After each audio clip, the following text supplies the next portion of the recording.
Presidente Moroni, una vittoria sofferta, ma comunque una vittoria. Una grande vittoria contro la capolista, dimostra ancora una volta che Senigallia in questo campionato ci sta a pieno titolo e ci vuole rimanere anche l'anno prossimo.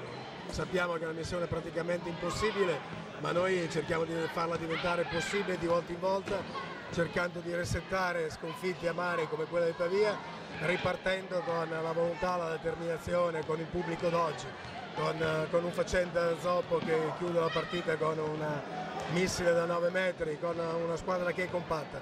Per cui siamo già a 12 punti, mancano ancora 4 partite per la fine del girone d'andata. Nessuno di noi avrebbe sperato in un risultato di questo tipo. Il campionato sicuramente è lungo e lunghissimo, però mi pare che stiamo rappresentando bene Senigallia, stiamo facendo divertire i senigalliesi in un campionato straordinario come questo, è ancora più bello. Partita tiratissima, vittoria strappata con i denti, la prima in classifica, meglio di così o ancora si può fare meglio?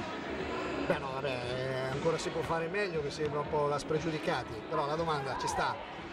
Dico ancora meglio? No, si può fare sicuramente meglio di quello che abbiamo giocato stasera, in senso prettamente tattico per scelte, prettamente tecnico per conclusioni e percentuali, visto che la partita è stata a punteggio bassissimo, però a questa intensità, con la loro fisicità e il loro atletismo in difesa, non era facile nemmeno in casa giocare una partita con un punteggio alto.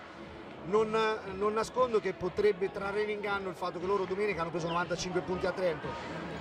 Ci succede, ci scappa una partita dove giochi male, difendi male, attacchi male e perdi. Però è chiaro che si dovevano subito cercare di fare i risultati.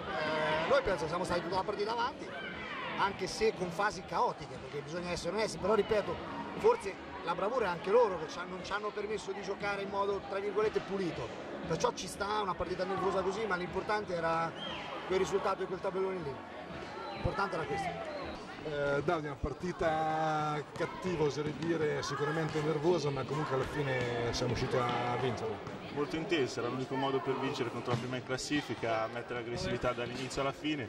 Infatti penso che abbiamo meritato sotto tutti i punti di vista, abbiamo sempre condotto la partita, rischiando ancora al quarto di farci raggiungere, ma la nostra tenacia, la difesa aggressiva ci ha permesso di portare a casa anche questa partita contro comunque la prima in classifica come Perugia.